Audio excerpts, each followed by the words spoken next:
بسم اللہ الرحمن الرحیم، السلام علیکم ورحمۃ اللہ وبرکاتہ۔ ہمارا 9 پارہ ہے، 4 اور 5 رکوع کو ہم دیکھیں گے بہت شارٹ کٹ کر کے، لیکن آپ نے بہت غور کے ساتھ آیات کو کا محاسبہ کرنا ہے، ٹھیک ہے۔ 109 آیت ہے کہ اتنا بڑا معجزہ دیکھ کر بھی بولے یہ تو ماہر جادوگر ہے، ٹھیک ہے۔ سورۃ شورى 34 میں بھی فرعون نے ان کے ہاں ملائی تھی، ٹھیک ہے۔ آگے 110 آیت میں بھی موسیٰ چاہتا ہے کہ نکال دے تم کو مصر سے، تیری زمین سے، اب مشورہ دو کیا کرے۔ سورۃ یونس میں بھی ہے کہ 78 میں کہ الزام دیا موسیٰ ہارون کو، باپ دادا کے طریقوں کو ہم چھوڑ دیں اس لیے کہ تم آئے، ٹھیک ہے۔ اور 111 آیت آپس میں مشورہ کر کے بولے مہلت دو ان کو، ان کے بھائی کو، اور بھیجو شہروں میں جادوگر تاکہ مقابلہ کریں، وہ ماہر جادوگر ڈھونڈ کر لاؤ۔ اور 130 آیت میں بھی یہی کہ آگے جادوگر فرعون کے پاس بولے اجر ہوگا، یعنی اگر ہم غالب آ گئے تو کیا انعام ملے گا ہمیں۔ فرعون سے تو توقعات تھی کہ مال کی، پیغمبر اور عام بندے میں یہی تو فرق ہوتا ہے، پیغمبر اجر نہیں مانگتا، دنیا میں کام کرنے کے لیے فائدہ چاہتے ہیں۔ کون لوگ؟ جو متبلی لوگ ہوتے ہیں وہ دنیا میں اجر مانگتے ہیں، لیکن پیغمبر اجر نہیں مانگتے۔ آگے 140 میں بھی بولا ہاں تم سب مقربین میں سے ہو جاؤ گے، میرے منظور نظر ہو جاؤ گے، ٹھیک ہے۔ یہ ساری جو کہانی ہے نا وہ یہی چلتی آ رہی ہے، جو ہم آگے بھی دیکھ چکے ہیں پیچھے، کہ یہی فرعون کے کرندے کیا کہتے آئے تھے، سو اب تم حقیقت معلوم ہو جائے تمہیں، انہوں نے جادو کیسے کیا اور کیسے انہوں نے بڑے بڑے جادوگر بلائے اور انعام کے لیے، ٹھیک ہے۔ پھر یہاں پہ آپ نے یہ ساری رکوع پڑھنا ہے، اس کے اندر سے آپ نے معجزات ہے نا، جتنے معجزے حضرت موسیٰ علیہ السلام کے پاس تھے وہ آپ نے لکھنے ہیں، ٹھیک ہے۔ اور حضرت موسیٰ اور ہارون کے رب پر ایمان لائے، نام اس لیے لیا کہ گمان نہ کہ فرعون کو کہا ہم یہاں ایمان لائے، ٹھیک ہے۔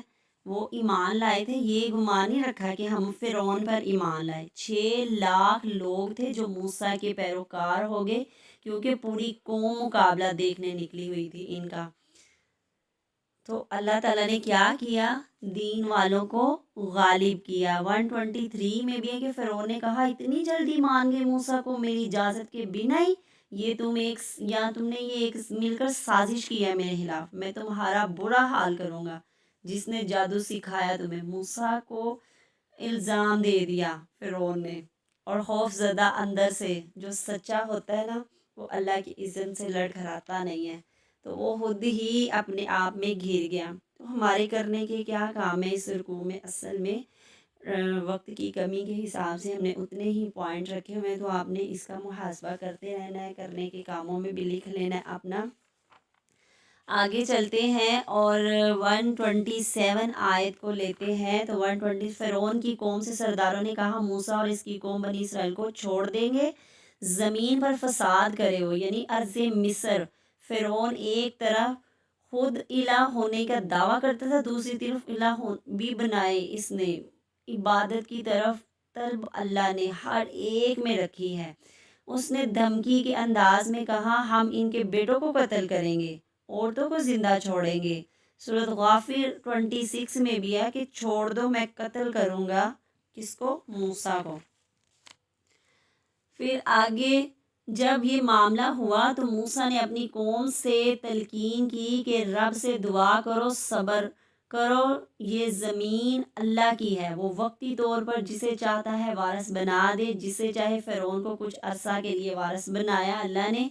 تو اس سے ہمیں کیا پتہ چلتا ہے 128 آیت سے کہ ہم نے کیا کرنا ہے؟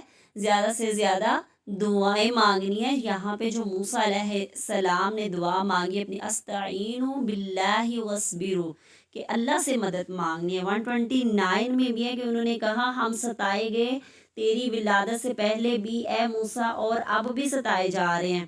وہ تھوڑے سے وہ ڈگمگا کے جب ٹینشن آتی ہے نا تو ہم بھی اس طریقے سے، تو اللہ مشکل میں بھی دیکھتا ہے بندے کرتے کیا ہیں، یہ تو آزمائش ہے۔ جس زمین پر دشمن تھا تمہارا اللہ تمہیں نافذ کر دے گا. جہاں پہ زمین پہ دشمن ہے نا تمہارے، وہاں پہ تمہیں اللہ نعمتیں عطا کرے گا. لیکن شرط اس کی کیا ہے کہ ہم نے صبر کرنا ہے، دعا سے کام لینا ہے، مشکل کا سامنا کرنا ہے. 130 پکڑ لیا ہم نے آل فرعون کو، سزا دی ہم نے قحط سالی کے ساتھ. کئی سال تک یہ سلسلہ چلتا رہا، پیداوار کم ہو گئی تاکہ وہ سبق سیکھیں.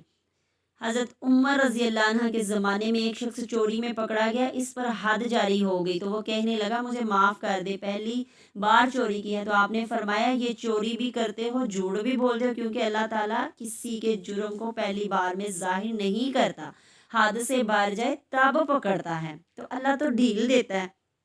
یہ کب کا واقعہ؟ حضرت عمر کے دور کا، کہ اس نے کہا ایک چوری کی اور دوسرا کہا کہ میں نے پہلی بار چوری کی ہے تو اس لیے میرے اوپر حد نہ لگائیں. تو انہوں نے فرمایا کہ چوری کرتے ہو، دوسرا تم جھوٹ بھی ساتھ میں بولتے ہو.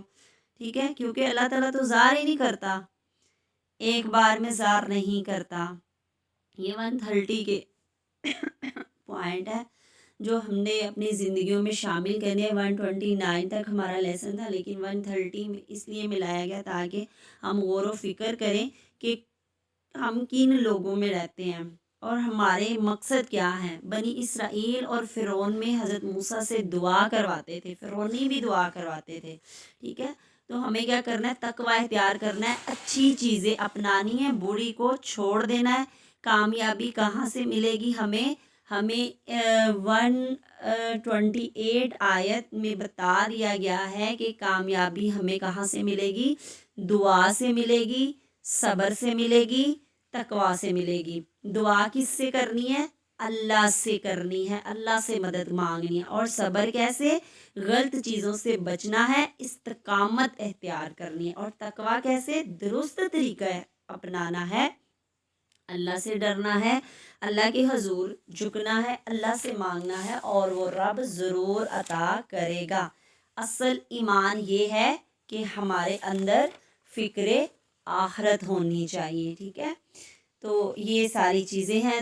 اور 2 بڑے نکات تھے جو موسیٰ کے، بنی اسرائیل کو فرعون کی قید سے نجات دینا، دوسرا اللہ تعالیٰ کا پیغام پہنچانا. ٹھیک ہے، تو ہم نے ان سب کو دیکھنا ہے. تو اللہ تعالیٰ نے یہاں پہ بھی 126 میں بھی بتایا کہ ربنا افرغ علینا صبرا وتوفنا مسلمین.